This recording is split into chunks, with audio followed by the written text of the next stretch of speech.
bashkë me audiencën, tani të dy sy bashkë, ne përpiqemi të japim audiencës një qasje më të gjerë se edhe mund të përballesh me drejtësinë, por dhe mund të shfrytëzosh le të themi ligjit që janë në dispozicion për të përfituar në përballje me drejtësinë. Dhe ndoshta nuk janë vetëm të raste, se ne kemi edhe dosje të tjera që mund t'i përmendim pak nga pak, sepse spak fjalë e madhe, GKK fjalë më e madhe, mirë po disa dosje lënë ca hapësira për dyshim që unë krijoj ato si gazetar krijoj dyshimet e mia. Tani me këtë nen, çfarë do duhet të ndodh? Do duhet lënë në fuqi sepse realisht një nën me fëmijë nuk mund të futet në burg. Se s'mund të është logjike, një nën shtatzan nuk mund të futet në burg. Ka zgjidhje? Është pyetje shumë e thjeshtë. Ka zgjidhje kjo histori apo jo? Sigurisht që ka zgjidhje mo. Cila është? Kodet, ligjet nuk janë bërë nga alienët, nga shqiptarët janë bërë, nga njerëzit janë bërë. Ligji nuk është lexohet si matematik, por interpretohet në gjykatë nga ana e gjyqtarit dhe sigurisht edhe nga prokurori që në rastin konkret do duhet të kërkojë. Tani pyetja që unë ngre është, ti thua domethënë që ka vendim gjykate, do duhet zbatuar sepse kështu i tillë është vendosur dhe kjo gruaja do të shkojë 24 orë apo 48 orë derisa të ndalë një vendim tjetër që të zbëj vendimin më parshëm sikur do ndodhi me atë zonjën atij që shkoi në burg. Kurse unë them domethënë që ky nuk është çështje matematikore, ky është çështje interpretimi. Dhe ligji do duhet të ishte interpretuar që në Barinas, nuk ishte nevoja fare që ti ta merrni atë zonjën dhe ta çojë në burg me bashkë me fëmijën. Sepse po të jetë i tillë, atëherë unë ngrej një pyetje për spakun këtu, jo për gjykatën. Përpara 2 ditësh e kanë rithirrë edhe një herë zonjën Belinda Balluku për t'i komunikuar zgjatjen e hetimeve dhe faktin domethënë që ishte marrë e pandehur edhe për 4 lotet e tjera të Urnazës madhe. Po, 31 korrik. Tani, më tregoti mua se cili do ishte ai shqiptar që do kishte mbi kurriz, mbi shpinë, këto vepra penale që ka zonja Balluku, grua apo burr. Dhe sot nuk do ishte në paraburgim. Asnjë, këtë ta jap me përgjegjësi profesionale. Asnjë shqiptar nuk do kishte mundësi. Po mirë avokat, ne shkelje barazis në tendera kemi. Se është një vepër që ne kemi diskutuar. Po, shkelje barazis në tendera, kur e shkel në anëherë, ti nuk e se e shkele me këmbë, Andi. Ti shkele barazis në tendera rasti konkret, do të thotë domethënë që ti ke përfituar financiarisht. Unë jam dakord me ty që ata zotrinjtë e spaku do duhet të ndryshojnë kategorinë e veprës penale. Nuk mund të jetë më shkelje barazis në tendera, po do duhet të jetë korrupsion. Dhe do duhet të aprovojnë që është korrupsion, pra është punë e tyre, jam dakord me ju. Në koncept. Për këtë po flasim pra.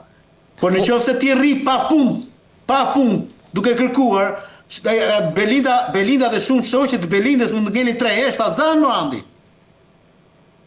Kjo është historia ma. Të presim që të ngeli shtatzan me qëllim që mos shkojnë burg.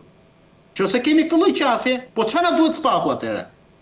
Shiko, nuk mund të kemi një nen që ndalohet të ngele shtatzan gjatë kohës që në hetim.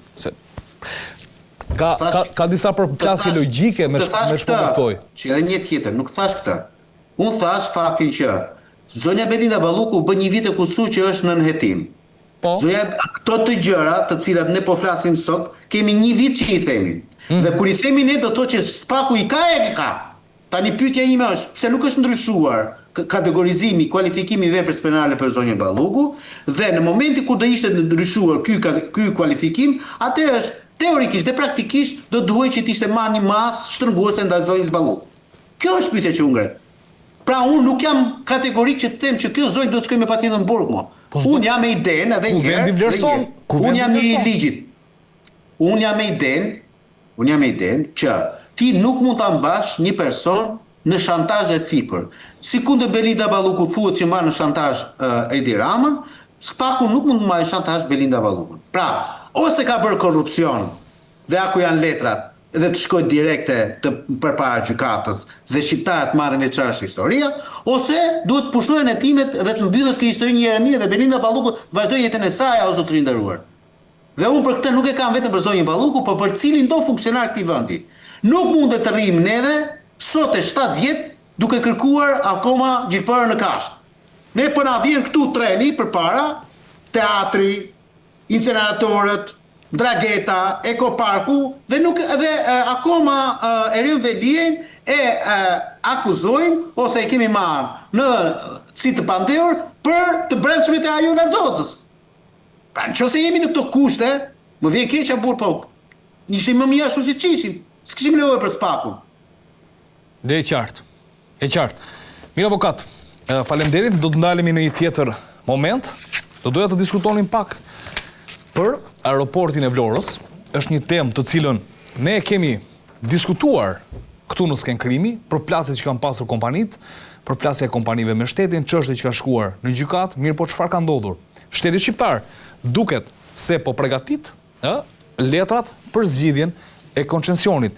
Në anën tjetër kemi pasur edhe një reagim publik nga zoti Bexhet Pacolli, i cili ka në pronësi kompaninë që zotëron pjesën më të madhe të kuotave të investimit në këtë aeroport dhe që tha, shteti shqiptar po shkon me këmbët e veta, po themi pak a shumë drejt arbitrazhit ndërkombëtar. Sigla lutem. Tani, kompania Mapco e Bexhet Pacollit pretendon se ka investuar miliona euro, pra janë rreth 300 milionë euro të investuar në aeroportin e Vlorës dhe se nuk ka marrë asnjë njoftim nga ana shtetit shqiptar, pra kështu pretendohet, nuk ka marrë njoftim për shkuarjen drejt zgjidhjes së kësaj marrëveshje koncesionare, pra anullimin e kontratës koncesionare për të qenë më të saktë. Dhe se ky anulim, sipas kompanisë Mapco, vjen pas veprimeve të palishme të disa përfaqësuesve shtetëror.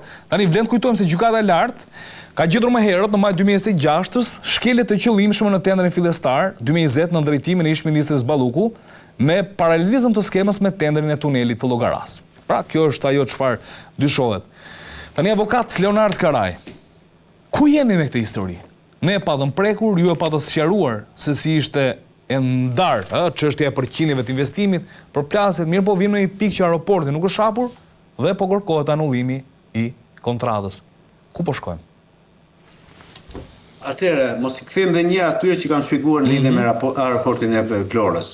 Në fillim gafa ose problematika ka ardhur për shkak të mënyrës se si e ka trajtuar shteti shqiptar të kontratë, po mundohem ta ledatoj fjalën për të mos thënë pjesa korruptive që ka ndodhur në fillim të kësaj kontrate, e firmosur nga zonja Belinda Balluku si ministre e linjës dhe si zëvendës kryeministre, kurse sot jam në mbështetje të shtetit shqiptar për iniciativën që ka marrë duke, më ndjeni këtu, duke mos krijuar një teori konspirative e cila ndodh gjithmonë kur kemi të bëjmë me kontrata të këtij tipi, që në shumë raste shteti shqiptar i ka zbër duke i favorizuar ata të cilët kanë qenë pjesë e kësaj kontrate të fituar pastaj në arbitrazh. Pra, atë që po dua të them është, uroj shumë që kjo të mos jetë një lojë e qeverisë shqiptare dhe e zotit Bexhet Pacolli për të marrë të paktën pjesën e arbitrazhit para që mund merren në arbitrazh. Beson që ndjes si po e them, beson nar që kjo ishte pyetje që do të bëhet sepse realisht edhe unë këtë dyshova dhe shpresoj të ngelet thjesht kuadër dyshimi që mos provohet kurrë që të jetë kështu historia. Po aty na shkoi mendja. To janë histori të cilat është shumë e vështirë domethënë që të provohet e kundërt, provohet kjo që ne i themi. Por ama fakte konkrete juridike në të shkuar në afër na kanë treguar domethënë që shteti shqiptar ka humbur në arbitrazh me një lehtësi të pabesueshme. Fakti që ti humbet me një lehtësi të pabesueshme do të thotë domethënë që duket qartë që ti e bër pjesë atij arbitrazhi. Tani unë nuk më mend të andi që nga viti 2014 që shteti shqiptar ketë fituar një çështje në arbitrazh. Ora një tek. Të tregoj një moment. Ne kemi avokaturën e shtetit. Si institucioni i cili mbron shtetin shqiptar në përballjet ndërkombëtare për të qenë korrekt me audiencën. Më kujtohet që disa vite përpara në një shkrim që po kërkoja të bëja investigativ që sa milion ka humbur shteti shqiptar në arbitrazhe ndërkombëtare, avokatura e shtetit në atë kohë në ardh më refuzon përgjigjen duke thënë që shikose ne nuk mund të japim përgjigje sepse një pjesë e proceseve gjyqësore janë ende në zhvillim dhe kërkohet le të themi mund të prishet cënimi i përfaqësimit dhe çojë te komisioneri për të drejtën e informimit publik dhe diskriminimit. Fitoi gjyqin aty, filloi atë seancë dhe i kërkoj pra e detyron, le të themi komisioneri avokaturën e shtetit që të më kthente përgjigje, dhe sërish më ktheni përgjigje për një dy vlera shumë nga 2-3 milion euro dhe nuk ma ktheu kur përgjigjen e plot, sepse ishte edhe pamundur atë kohë që unë vazhdoja ta ndiqja në gjykata administrative e tjera me radhë, po du të them që ka pas gjithmonë një lloj sikleti për këtë historinë e arbitrazhit ndërkombëtar. Ka qenë gjithnjë e vështirë. Më lejo të bëj pyetje. Nëse investimi në aeroportin e Vlorës është rreth 300 milion euro, sa mund të shkojë arbitrazhi? Është e njëjta vlerë që kërkon kompania mbrapsh? Ja, mund të kërkoj edhe 2 fishin edhe 3 fishin asaj vlere. Kjo në raport dhe me kamat vonesa dhe me dëmin e shkaktuar, si dhe me fitimin e munguar. Duhet të kuptoni një gjë. Kontrata e aeroportit Vlorës është kontratë koncesionare. Më duket se është 35 vjeçare. Po. Ashtu. Tani, pala në rastin konkret zoti Pacolli apo edhe Valon Ademi, se da ai është palë në rastin konkret. Unë nuk e di domethënë që thot vetëm zoti Pacolli, po mund ta shojë dhe zoti Valon Ademi në arbitrazh për të fituar kundër shtetit shqiptar, gjithmonë po flasim. Mund të kërkoj përfitimin që mund të merrte në qoftë se kjo kontratë do përfutonte pas 35 vitesh. Sigurisht kjo gjë do duhet provuar në gjykatën e arbitrazhit po flas. Nuk është edhe aq e thjeshtë të kuptohemi. Por këtu ka një të vërtetë të madhe të cilën shteti shqiptar për mendimin tim juridikisht ka të drejtë. E kam fjalën për pjesën e fundit, fundore. Pra për iniciativën që ka ndërmarrë tani më, jo për atë çfarë bëri në fillim, kur firmosi kontratën. Që është? Që është fakti domethënë që shteti shqiptar nuk mund të jetë seirxhi në një debat aksionerësh, në një konflikt aksionerësh. Dhe duke qenë se është firmosur një kontratë e cila do duhet të kishte përfunduar që një vit më përpara, pra aeroporti i Vlorës sot duhet të ishte në funksion. Do duhet të ishte inauguruar andi. Ta bëj dhe një pyetje ndryshe, referuar kësaj që ju po thoni se po më pëlqen argumentimi juaj që shteti shqiptar nuk do duhet bëj seirxhiu. Fatikisht ndeti ca kohë atëre, por mori masa ka mbështypjen. Një moment, tani çfarë ka shteti shqiptar kur punimet vonohen për shkak të 2 aksionerëve të kësaj kontrate koncesionare që përballen me njëri tjetrin dhe vonesa ndoshta vijnë për shkak të atyre investitorëve. Po këtu pra shteti shqiptar nuk mund të bëjë seirxhiu në rastin konkret në aeroportin e Vlorës dhe në asnjë le të themi punë publike koncesionare të dhënë me koncesion, sepse për ti kur nënshkruar një kontratë, ajo kontrata ka afate ligjore, ka edhe penalitete të rezervuara në të. Aeroporti i Vlorës do duhet kishte përfunduar, shteti shqiptar nuk ka penguar asnjërin nga 2 koncesionarët, o le të themi nga 2 personazhet, zotin Becit Pacolli dhe zotin Ademi, që të përfundojnë punën. Debati ka qenë midis atyre të dyve. Sigurisht, zoti Pacolli mund të thotë me drejtën e vet që mua më ka penguar gjykata shqiptare shumë ECA-ke të tjera, domethënë që lidhen kryesisht me pjesën ligjore, gjyqësore, procedurale. Por ama këtu nuk futet shteti shqiptar, se qeveria shqiptare ose ministria nuk mund të bëhet pjesë të shkojnë gjykatat dhe i thotë jepi të drejtë Andit apo jepi të drejtë Nardit.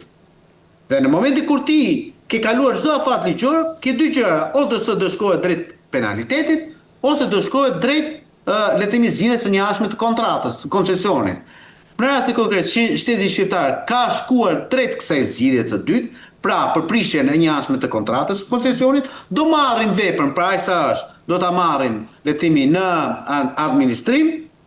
Pastaj nuk e di se si mund të shkojë historia aty, ndoshta me shumë gjasa, duke ja dhënë dikujt tjetër dhe duke i kthyer parat e investuara palve, zotit Pacolli apo zotit Ademi, me qëllim që pasaj kjo vepër të ngelet pjesë e shtetit shqiptar ose të bëhet pjesë e një konsorciumi të ri, i cili do ketë mundësi që ta përfundojë dhe ta vëjë në funksion.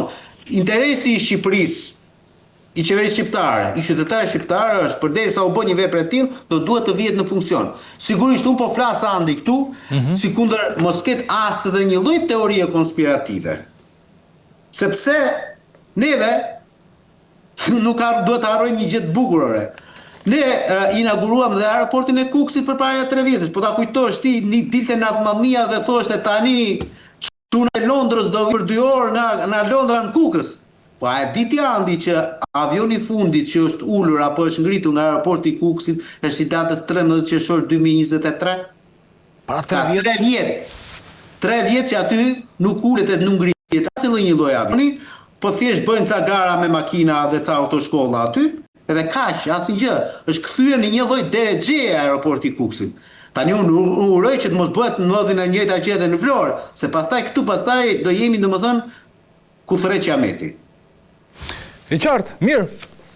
Shpjegim shumë mirë nga ana juaj avokat për sa i përket teknikaliteteve ligjore, për sa i përket asaj se çfarë po ndodh pra në aeroportin e Vlorës, siç e thash edhe në hyrje të trajtimit të temës, është një histori cilën ne kemi trajtuar sepse bëhet fjalë për klauzola ligjore dhe për paratë të cilat janë të taksapaguesve shqiptar në një moment të caktuar, nëse gjërat do dështojnë, nëse kompanitë të cilat kanë marrë për ndërtimin e tij nuk do shkojnë deri në fund, siç po ndodh aktualisht, dhe që mund të përfundoj historia ashtu siç ka ndodhur qoftë me rastin Begeti, që janë vlerat konsiderueshme rreth 120 apo 130 milionë euro, ndërsa rasti konkret mund të jetë ndoshta edhe pak më i hidhur, që shpresojmë shumë që të mos shkojë aty dhe që shteti shqiptar sigurisht ketë të drejtën e një përfaqësimi të mirë në arbitrazh ndërkombëtar nëse çështja shkon aty dhe që sigurisht përfitojë dhe që aeroporti i Vlorës të mbetet një aeroport funksional për të ardhur në turizmit shqiptar, duke qenë se është i pozicionuar le të themi në pjesën jugore të vendit.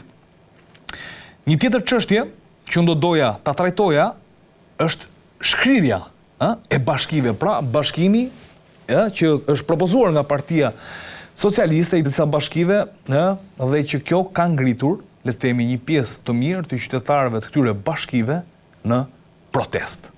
Të lutem regjia siglën. Partia Socialiste ka depozituar në kuvent draftin për reformën territoriale, pra 2.0, dhe që parashikon uljen e numrit të bashkive nga 61 bashki në 46, pra rreth 15 bashki të vogla shkrihen dhe bashkohen me qendra më të mëdha. Aktualisht në fazën e konsultimit publik 6 ditor. Protestat janë zhvilluar në disa bashki, të cilat janë më të prekurat: Poliçani, i cili bashkohet me Beratin, Klosi bashkohet me Matin, me Malije me Tepelenën, Patos, Selenis, Dimal, Maliq, Prenjas.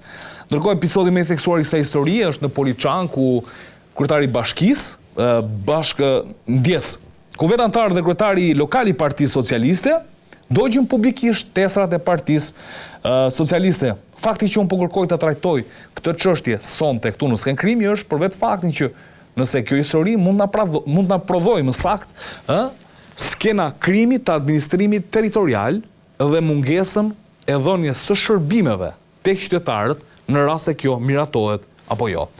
Avokat Leonard Karaj, kam përshtypjen, kam bindjen që ju e njihni mirë këtë histori dhe dini ta shpjegoni mirë këtë histori. Çfarë po ndodh me bashkitë dhe çfarë i bën të veçanta këto protesta? Fakti që një pjesë antarëve të Partisë Socialiste dolën dogjën tesrat, kryesisht janë të Partisë Socialiste ata që kanë organizuar këto protesta? Atëherë, e para njëherë, ashtu si kundër të gjitha reformat që ka bërë rilindja e Zotit Rama, edhe kjo ka një paradoks të jashtëzakonshëm që lidhet sa me arrogancën, por aq edhe me zbythjen që zakonisht qytetarët shqiptarë ia kanë yshtur këtij kryeministri. U bë disa dëgjesa pozit-opozit në shumë qytete të vendit deri para një muaji kusur, dhe në ndërkohë Partia Socialiste me forcën e kartonit edhe me një lloj arrogance me tepri e çon projektin e vet në parlament, nuk e voton sepse shikon dhe reagimin qytetar fillimisht, dhe ka çuar këtë histori për ta rivotuar diku nga fundi shtatorit apo në tetor, dhe në ndërkohë duke parë që po i tundet themeli nën kamp, nxorri dje historinë që neve do ulemi tani dhe do flasim me qytetarët. Zotëri, po deri dje çfarë bëre ti? E para. E dyta, ti ke bërë fakt të kryer, për çfarë do flasësh? Ti ke çuar rrafin tënd dhe ke thënë që Prenjasi do shkrihet dhe do bëhet bashkë me Librazin. Për çfarë do flasësh tani ti? Se s'po e kuptoj këtë histori. Për t'i bindur ndoshta që duhet bërë kështu. Po zotëri, në momenti kur ti e ke bërë fakt të kryer, për çfarë do vish të flasësh me mua? Për çfarë do flasësh? Ti flet përpara se ta bësh, jo pasi e ke bërë. Ti e ke çuar trafin në parlament, mos zotëri nderuar. Dhe ke thënë do ndodhin kështu, do bëhen 46 bashki në gjithë vendet e pikë. Unë do ta votoj këtë. Tani çfarë kërkon më? Dua të flasëm. Po e ke do flas?